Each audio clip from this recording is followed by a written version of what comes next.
বন্ধুরা, আজকে আমি আপনাদের জানাবো একটা সুন্দর একটা রেসিপি।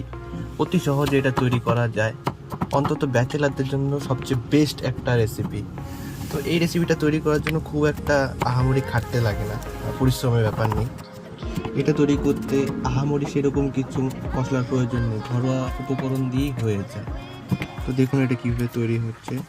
খুব টেস্টি একটা খাবার, মানে অতি সহজে যেটা তৈরি করা যায়, ব্যাচেলাররা অতি সহজে এটা তৈরি করতে পারবে। খেতে এতটাই টেস্ট হয়, এটা ভাবার বাইরে। তো আমার এই তৈরি সোয়াবিন কষা রেসিপিটি যদি আপনাদের ভালো লাগে, তো বাড়িতে নিশ্চয়ই একবার ট্রাই করবেন। আর যদি খেয়ে আপনাদের ভালো লাগে, তো লাইক করবেন, শেয়ার করবেন। Thank you.